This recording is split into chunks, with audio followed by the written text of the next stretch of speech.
Once upon a time, there lived a man named Raghavan in a village called Ramanathapuram. Raghavan was a very talented and intelligent individual. He was very street smart and had a lot of wisdom in his mind. But no matter what happened, he was always a man of his word. But now, he was at the age of getting married. His father looks at him and says this. My son Raghavan, I am thinking of getting you married to a nice girl. I find a girl for you. What do you say? You're right. Even I want to get married, but I have to make sure I find the right girl for me. So I have decided to search all over the nation to find the girl. Searching all over the nation for the right girl is a great task. You could visit all the temples and all the villages to find the girl that would be suitable for you. She would make a great daughter-in-law for our house. I wish you nothing but the best on your journey. All the best, my son. Raghavan gets the blessings and the permission of his father, and he sets his journey to find the girl that he wants to marry. On the other side, there was a businessman named Vishnuguptan. He had a son named Rajaraghavan. He tried to get his son married several times, but was always rejected due to how ugly Rajaraghavan's face was. In this situation, one fine day Vishnuguptan sees Raghavan walking slowly on the riverside. After seeing Raghavan, Vishnugupta looks at Raghavan and says this. Hi, my friend. Who are you? I never seen you in this place before. You seem like a man for a higher status family. What is it that you want? Hello, sir. My name is Raghavan. I am coming from Ramanathapuram. I am here to make my journey to Kasi. You seem like a very young man and you are very good looking and handsome. You should be thinking about getting married at this age. Why are you going to Kasi? I do want to get married, sir, which is why I am going around all these temples and these pilgrimages to find the right girl for me. That is a very good idea. I would like to ask you for a help. You should help me. You should not refuse my request. Helping me would not cause you any harm or any loss. Can I ask you my request? You are a senior. If you ask me for a favor, I will definitely help you. Please tell me what you want, sir. I have a son named Rajendran, but he is not as good looking and handsome as you are. In fact, he is a very ugly individual, which is why all the women that we are approached for marriage are rejecting us all the time. I am about to leave to propose for marriage to a woman named Lavanya, who lives in the outskirts of the city. That is a very good thing. I wish you nothing but the best in finding your son a great wife for himself. You wouldn't be this positive with your words if you have seen my son's face. Every girl rejects him because of how ugly and horrendous he looks like, which is the exact reason why I am asking you to help me. But I don't understand what help can I be in this situation. Listen to me, young man. All I want to do is pretend to be my son and marry the girl that I have selected. Once the marriage is fixed and once the wedding ceremony is over, after we cross the river, you can go back to your journey. I will go to my home with my daughter-in-law. I'll tell her that Raghavan is my real son. She has no choice. She wants to live with him. But isn't this cheating? If the girl does come to your house, she will eventually find the truth. What would you do then? You need not worry about that. Once a woman is married to a man, it would be dishonorable for her to leave the marriage at any given situation. Once she is married to my son, she would have no other choice than to be with him and live with him. You need not think about that too much. If you help me, you would be saving the honor of my entire family.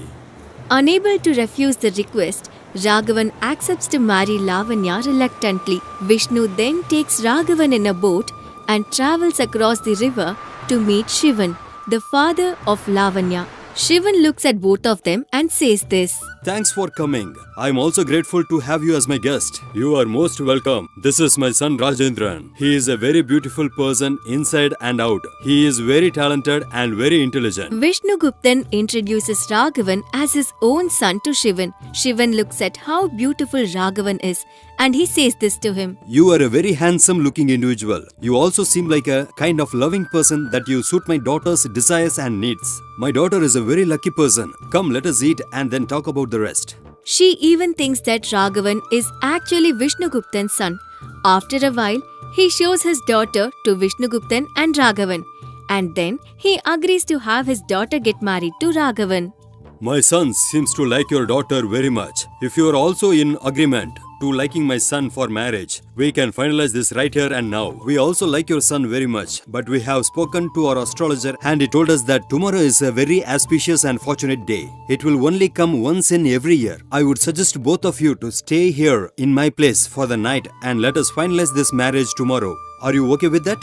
Of course, we are okay with that. We shall absolutely do whatever you say. I would suggest we do it earlier, but this is fine with me.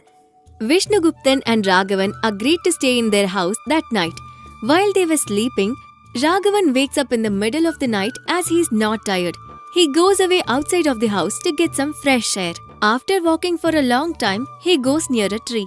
While he was standing there, he hears a creepy laughing noise. Was unable to recognize where the noise is coming from. He says this to himself. Who is this laughing? I cannot see anybody. Who are you? Show yourself. As Raghavan kept calling, a huge demon arrived in front of his eyes. Raghavan couldn't believe what he was seeing and he was absolutely scared. The demon looked at Raghavan and says this.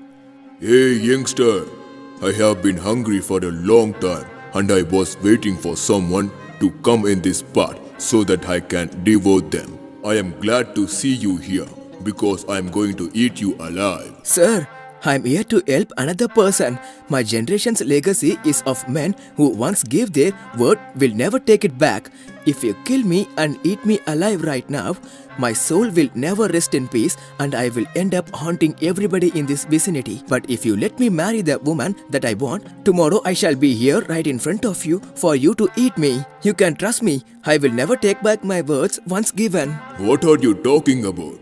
Do you think I am stupid? So if I let you go now, you are telling me that you would come tomorrow at the same place to be eaten by me? How do I know you are not lying?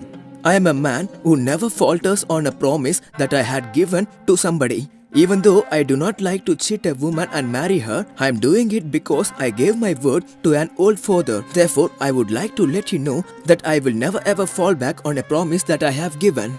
I am surprised by you, but I am inclined to believe your words as you look like a genuine and loyal person to me. I will be waiting here tomorrow for you to come here so that I can hit you. And if by any chance you do not come here at the right time, I shall come to the wedding myself and eat every single person there.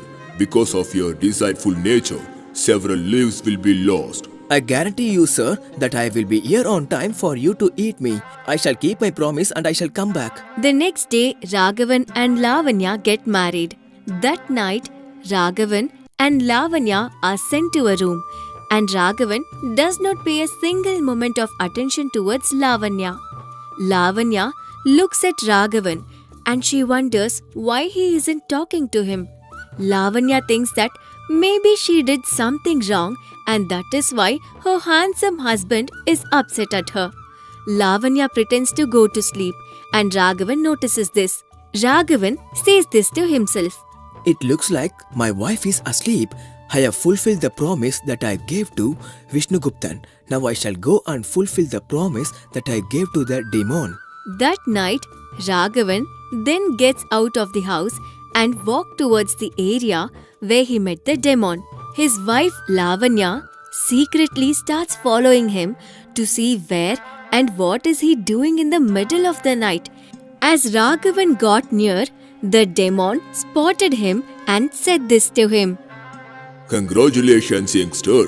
You have kept your word and you have saved several lives. You are an honorable man and I would be a privilege for me to eat you.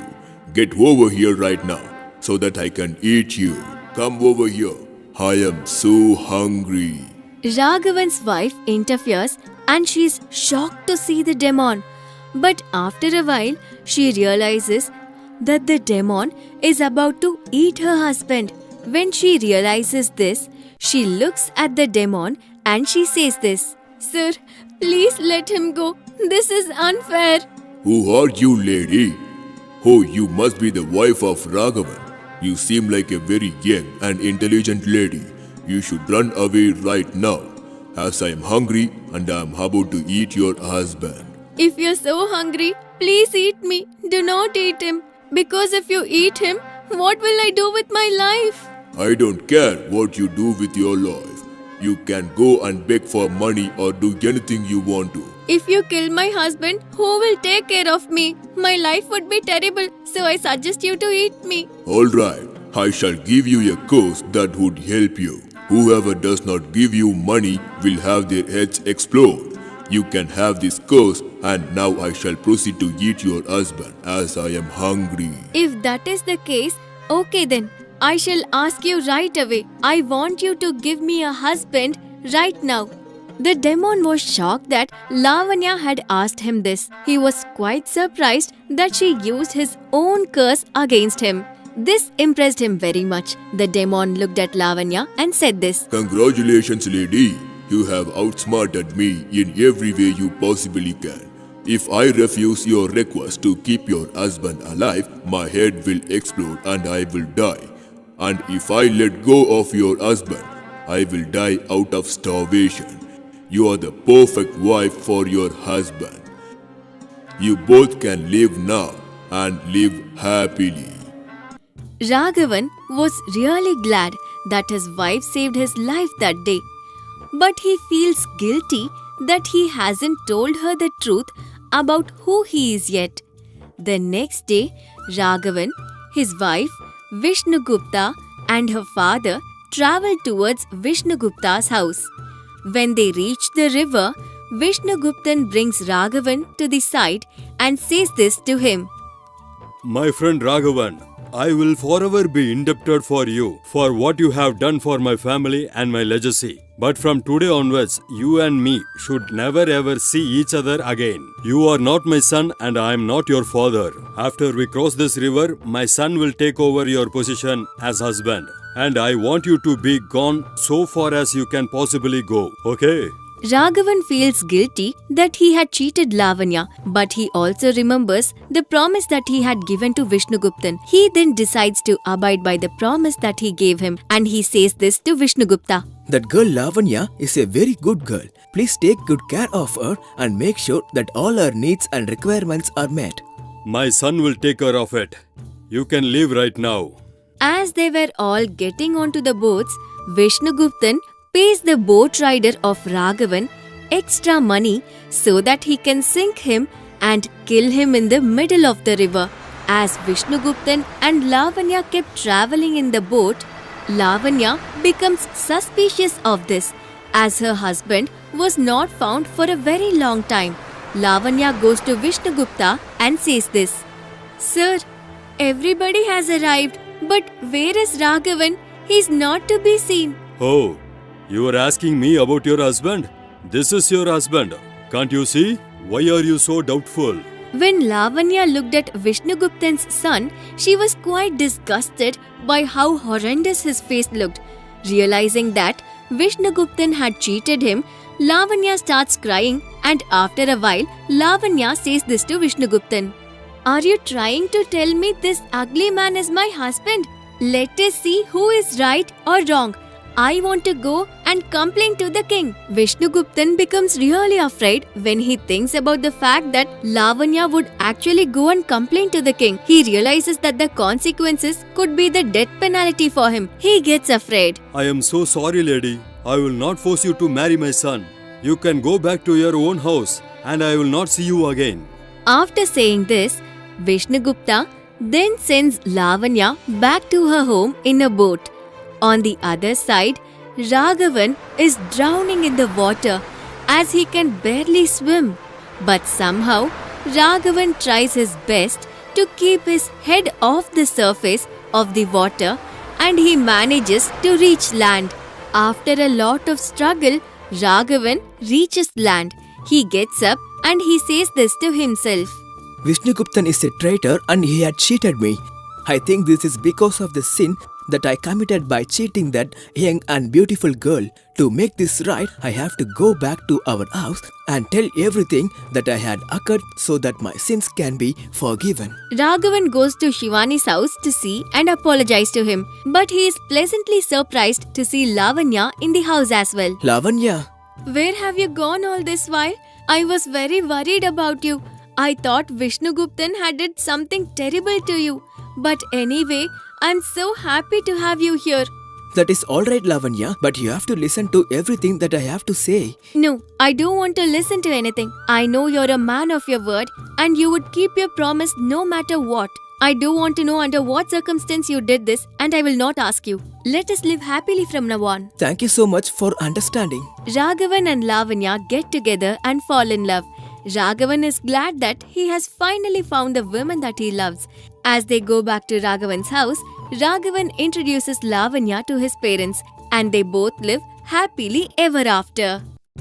If you like this story, do like it, share it. For more new stories, please subscribe our New Stories Book English YouTube channel.